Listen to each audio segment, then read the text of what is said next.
Hello दोस्तों, online study point में आपका स्वागत है।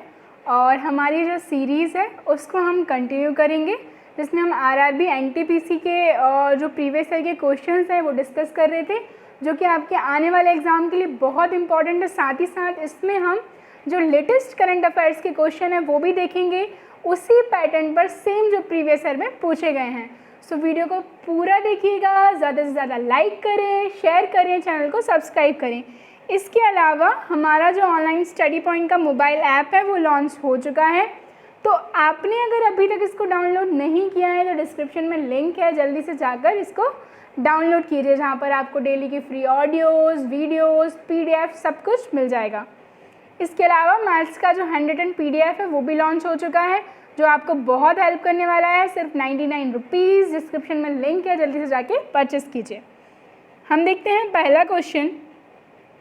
VLSI का पूर्ण अर्थ है, तो इसका हम फुल फॉर्म की बात की जा रही है। आंसर क्या है इसका? Very large scale integration. Okay, what's the full form? Very large scale integration. हम इसके बारे में बात कर लेते हैं। तो VLSI का अर्थ वेरी लार्ज स्केल इंटीग्रेशन है। ये एक एकीकृत परिपथ है। ये अर्धचालित पदार्थ के अंदर बना हुआ एक इलेक्ट्रॉनिक परिपथ है। ओके, इस परिपथ के तहत सैकड़ों हजारों ट्रांजिस्टरों या उपकरणों को मिलाकर एक एकीकृत सर्किट बनाई जाती है। ठीक है ना, IC जिसको बोलते हैं। सिंधु घाटी सभ्यता इनमें से किस युग को जो है बिलोंग करती है? तो इसका जो आंसर है क्या है? कांस्य युग। ठीक है, हम देखते हैं। सिंधु घाटी सभ्यता को कांस्य युगीन सभ्यता भी कहा जाता है। इस सभ्यता में पहली बार कांस्य का प्रयोग किया गया था। सिंधु सभ्यता के 1400 केंद्रों को खोजा गया था, जिसमें 924 केंद्र भारत में हैं। और ये सभ्यता, इसकी हम बात करें तो सिंधु नदी और इसकी सहायक नदियों के आसपास विस्तृत थी। भारतीय संघ की कार्यपालिका का संवैधानिक प्रमुख अध्यक्ष होता है। आंसर क्या है इसका? राष्ट्रपति। भारतीय संघ की कार्यपालिका का संवैधानिक प्रमुख अध्यक्ष राष्ट्रपति होता है। अनुच्छेद 53(1) के अनुसार संघ की कार्यपालिका शक्ति राष्ट्रपति में निहित होती हैं, जिसका प्रयोग वह इस संविधान के अनुसार स्वयं या अपने अधीनस्थ अधिकारियों के द्वारा करेगा। इनमें से कौन सी इकाई कंप्यूटर में डाटा स्टोरेज संचयन की सबसे छोटी इकाई है? तो हम बात करें इनमें से, हमको बताना है। आंसर क्या है? तो मेगाबाइट। ठीक है, मेगाबाइट जिसको शॉर्ट फॉर्म में हम लोग MB बोलते हैं, पता होगा आपको। इसके अलावा फिर होता है गीगाबाइट, जो कि जिसको GB बोला जाता है। तो हम देख लेते हैं जो इकाइयाँ दी हुई हैं उनमें से तो कंप्यूटर की सब डाटा स्टोरेज की क्या थी? मेगाबाइट। अब हम इनमें से देख लेते हैं, ये आपको पता होना चाहिए, इनसे कहीं से भी क्वेश्चन बन सकता है। तो देखिए, सबसे छोटी होती है बिट। ठीक है, जो बिट्स होती है 8 बिट्स मिलके बनती है 1 बाइट। ठीक है, फिर 1024 बाइट मिलकर बनता है 1 किलोबाइट। फिर 1024 किलोबाइट मिलकर बनता है मेगाबाइट, जो कि अभी हमने आंसर देखा। फिर 1024 मेगाबाइट मिलकर क्या बनता है? गीगाबाइट, यानी कि GB। फिर 1024 गीगाबाइट मिलकर बनता है टेराबाइट। और इसी तरीके से ये सीरीज़ कंटिन्यू होती है। ठीक है, तो इसको याद कर लीजिएगा। भारत की सबसे धीमी रफ्तार वाली ट्रेन कौन सी है? तो देखिए, ऑब्वियसली रेलवे का पेपर है तो ट्रेन के रिगार्डिंग तो क्वेश्चन आने ही वाला है। तो आंसर है इसका मेट्टपालयम ऊटी नीलगिरी पैसेंजर। ठीक है, भारत की सबसे धीमी रफ्तार वाली ट्रेन मेट्टपालयम ऊटी नीलगिरी पैसेंजर है, जो लगभग 16 किलोमीटर प्रति घंटे की रफ्तार से चलती है। कहीं कहीं पर तो इसकी स्पीड क्या हो जाती है? 10 किलोमीटर प्रति घंटा। इतनी धीमी है कि लोग चलती ट्रेन में आसानी से चढ़ सकते हैं। भारतीय संविधान के अनुसार सुप्रीम कोर्ट के न्यायाधीश की सेवानिवृत्ति की आयु क्या है? तो आंसर क्या है इसका? 65 वर्ष। भारतीय संविधान के अनुसार सुप्रीम कोर्ट के न्यायाधीशों की सेवानिवृत्ति की जो आयु है वो 65 वर्ष है, और उच्च न्यायालयों की 62 वर्ष। निम्न में से कौन सा कंप्यूटर हार्डवेयर नहीं है? So the answer is compiler. ठीक है, प्रिंटर, माउस, कीबोर्ड सभी को पता है ये क्या है? कंप्यूटर हार्डवेयर्स हैं। ठीक है, इस पर हम बात करें, कंप्यूटर संलग्न सभी यंत्रों और उपकरणों को हार्डवेयर कहा जाता है। माउस, कीबोर्ड, प्रिंटर आदि क्या हैं? कंप्यूटर के भाग होते हैं। और कंप्यूटर के संचालन के लिए निर्मित प्रोग्रामों को सॉफ्टवेयर कहा जाता है। ठीक है, सो नेक्स्ट हम देखते हैं, इनमें से एक स्वतंत्रता सेनानी का मूल नाम मणिकर्णिका था। ठीक है, किसका था? तो सभी को पता होगा, झांसी की रानी लक्ष्मीबाई। बचपन का नाम क्या था इनका? मनु। रानी लक्ष्मीबाई एक स्वतंत्रता सेनानी थी। इनका मूल नाम मणिकर्णिका था। लक्ष्मीबाई का जन्म 9 नवंबर 1835 को काशी में हुआ था। इनके पिता मरुपंत तथा माता का नाम भागीरथी था। और 1857 के उसमें हम बात करें तो ये स्वतंत्रता सेनानी रही हैं, वीरांगना थी। ठीक है, नेक्स्ट हम देखते हैं, इनमें से कौन सी पुस्तक डॉक्टर APJ अब्दुल कलाम द्वारा लिखी गई है? तो आंसर क्या है इसका? The life tree.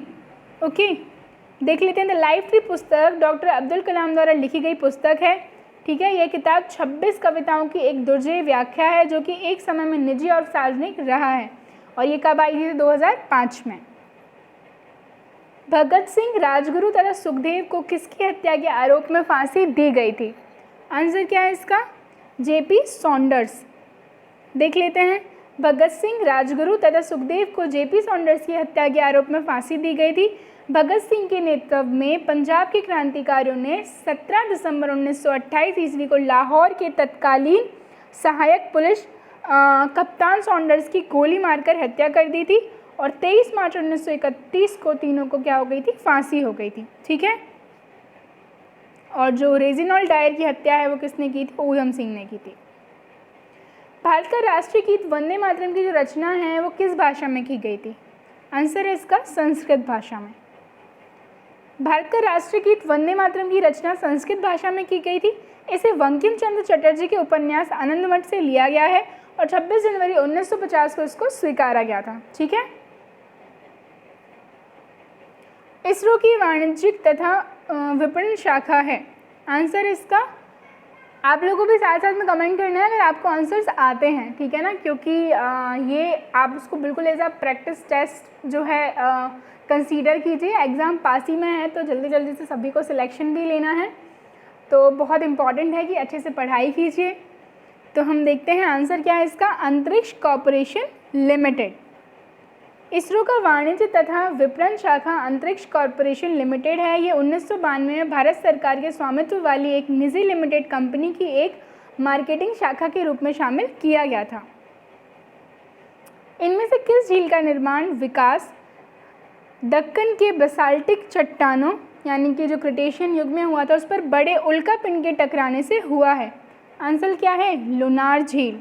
ठीक है, लुनार झील का निर्माण दक्कन के बेसाल्टिक स्थानों पर बड़े उल्कापिंड के गिरने से हुआ है और ये कहाँ पर है? महाराष्ट्र के बुल्ढाना जिले में स्थित एक खारे पानी की झील है। वस्तु एवं सेवा कर यानी कि GST goods and service tax के संबंध में इसमें से कौन सा कथन सत्य है? आंसर क्या है? ये एक अप्रत्यक्ष कर है। ठीक है, क्या है? ये एक अप्रत्यक्ष कर है। GST वस्तु एवं सेवा कर का संक्षिप्त रूप है। इसके तहत केंद्र एवं राज्यों में लगने वाले विभिन्न करों को हटाकर उसके स्थान पर एक ही अप्रत्यक्ष कर पर जो है लगाने की व्यवस्था की गई है। 1 जुलाई 2017 से इसको लागू किया गया। एल नीनो डैश महासागर में तापमान असामान्यता को दर्शाता है। तो किसमें? प्रशांत महासागर यानी कि पैसिफिक ओशियन। एल नीनो गर्म जलधारा की उत्पत्ति पेरू के तट के समानांतर उत्तर से दक्षिण की ओर होती है। एल नीनो जलधारा प्रशांत महासागर में तापमान असमानता को दर्शाता है। अब हम बात करें करंट की तरफ चलते हैं। हम क्वेश्चन देखते हैं अगला। हाल ही में किस संस्थान ने ease of doing business index के प्रकाशन पर रोक लगा दी है? उनका कहना है कि जो डेटा उनको दिया गया है उसमें कहीं ना कहीं कुछ गड़बड़ी है। तो आंसर है इसका वर्ल्ड बैंक। वर्ल्ड बैंक मुख्यालय वॉशिंगटन DC यानी कि USA। स्थापना हुई थी जुलाई 1944 में और उद्देश्य क्या है इसका? इकोनॉमिक डेवलपमेंट, आर्थिक विकास। हाल ही में किस राज्य सरकार ने पूर्व मंत्री चेतन चौहान के नाम पर रोड का नाम रखने की घोषणा की है? Answer is UP Uttar Pradesh. राजधानी लखनऊ है। राज्यपाल आनंदीबेन पटेल, मुख्यमंत्री योगी आदित्यनाथ। हाल ही में आतंकवादी पीड़ित श्रीनगर में CRPF महानिरीक्षक के रूप में नियुक्त होने वाली पहली महिला IPS कौन बनी है? आंसर है इसका चारू सिन्हा। सीआरपीएफ का मुख्यालय कहाँ पर है? तो नई दिल्ली में है। और ये किसके अंडर आता है? तो होम मिनिस्ट्री के अंडर आता है। और हमारे होम मिनिस्टर कौन है? सो मिस्टर अमित शाह। हाल ही में जारी किए गए ग्लोबल इंडेक्स GII 2020 में कौन सा देश टॉप पर रहा है? तो आंसर है इसका स्विट्ज़रलैंड। स्विट्ज़रलैंड का सबसे बड़ा शहर ज़ुरिक, मुद्रा क्या है? स्विस फ्रैंक, और राजधानी क्या है? बर्न। हाल ही में किस राज्य ने आई रखवाले ऐप लॉन्च किया है? तो इसका जो सही आंसर है वो है पंजाब। सो गाइस, पंजाब की कैपिटल चंडीगढ़, मुख्यमंत्री अमरिंदर सिंह और राज्यपाल हैं VP सिंह बदनौर। तो ये जो थी वो हमारी आज की वीडियो थी। आई होप आपको ये पसंद आए, पसंद आनी ही चाहिए क्योंकि एग्ज़ाम आने वाला है और ये सारे प्रीवियस ईयर के और करंट के क्वेश्चन ये आपको बहुत हेल्प करने वाले हैं। तो अगर आप लोग चाहते हैं कि सीरीज़ कंटिन्यू रहे तो उसको प्लीज़ ज़्यादा से ज़्यादा शेयर करें। अच्छे व्यूज़ आएंगे तभी हम उसको कंटिन्यू रख पाएंगे। आपके टीचर को भी मोटिवेशन की ज़रूरत होती है, तो प्लीज़ इसको ज़्यादा से ज़्यादा लाइक करें, शेयर करें, चैनल को सब्सक्राइब करें। Thank you.